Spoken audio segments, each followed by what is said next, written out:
Okay, fourth grade. Um, this is the first year that we went to other classes. Um, I went, my homeroom was here, and basically we would go over to this classroom to learn about social studies. Excuse me. And this guy would come over to our classroom to teach us about science. And his name was, the guy teacher. I had a female teacher at that time, but the guy teacher's name was Mr. Branstrater, and apparently he taught my dad, and he wasn't a very good student or something. He would always like slack off and all that, apparently in school. That's what I was told back then. And pretty much he was taking it out on me in weird ways. The very first day, and this is where I start losing my confidence, because I'm not a very good, when it comes to speaking in front of people, I'm not very good at it. And he came and he pushed, basically on the very first day, I'm just looking at the door and I was like, okay, so Mr. Branstrater, I hear he's mean, but I think we'll get along.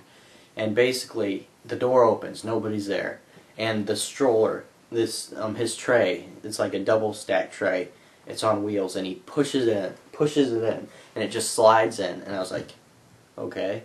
And he walks in, and he looks right at me, and he stares me right in my two eyes, right here. And he was like, "What's the weather today, Mr. Lipper?" And he has a deep voice, like it's like his balls dropped twice or something. He had a deep voice, and I was just like,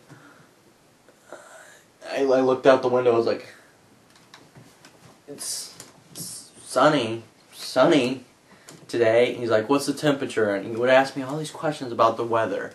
And every single day he did that to me. He pushed that tray in, and I knew it was coming. And so pretty much every night I had to get on the internet and look what the weather was going to be. And it made me so nervous, and I couldn't take it. But I remember, for some reason the teachers would work together. I don't know. They would work together and they gang up on certain students. And like if they had a test tomorrow, like the teacher who has nothing to do with the subject, she would be like, "Remember, you have a test tomorrow in science." And I remember one time I wasn't really paying attention, and she was like, "So Jared, what did I just say?" And I was like, I just shrugged my shoulders, and she was like, "Don't you shrug your shoulders, I just explained it." And she was like, she was pointing at me, had her finger right in my nose. I don't know. And I was just like, "Jeez, calm down." I remember that's around the time I watched The Shining too. So I remember asking a lot of people, like, "Have you seen The Shining?" And I remember I asked that teacher, and she was in her 50s, so I was like, "You must have seen The Shining." So I asked her about it, and she was like, "No, but I've heard of it." I was like, "Really?"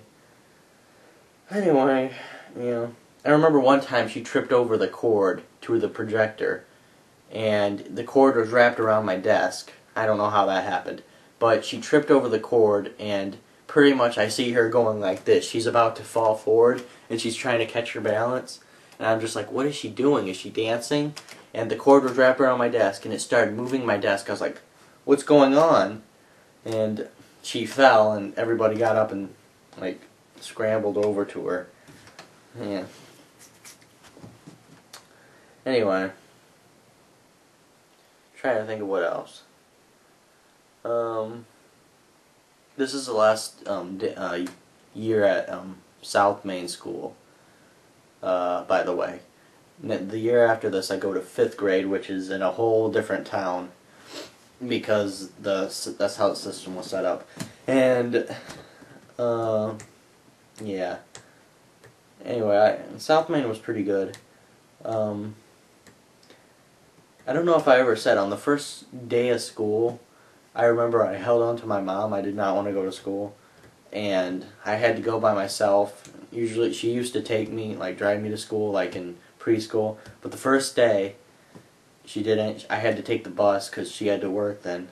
So I had to take the bus, and I got so scared, and I just held on to her, And it was embarrassing thinking back on it now. I mean, I don't know. Anyway, 4th grade. I remember this is the first year we learned about deodorant. Yeah, deodorant.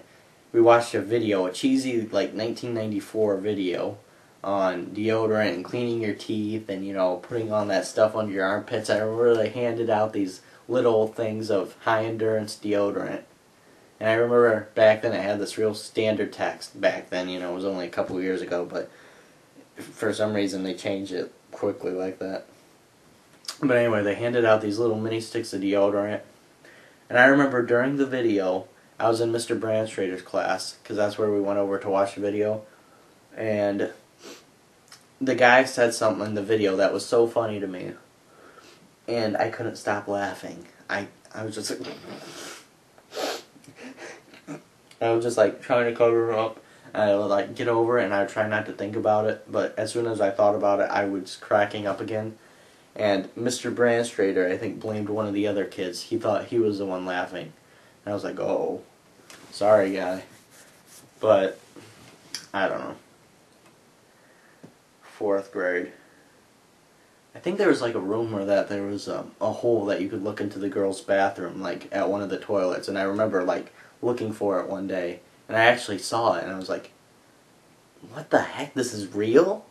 And I was like looking at it, I was like, I can see to the girls' bathroom. This is kind of cool. I don't know. I don't remember if that was a dream or what that was. But yeah. I think we had gym once a week. I think we'd rotate or something. I can't remember. Oops. But yeah, that's 4th grade. Not much else to say. The teachers were decent. The one other woman I had for social studies, she was excellent. I loved her. Mr.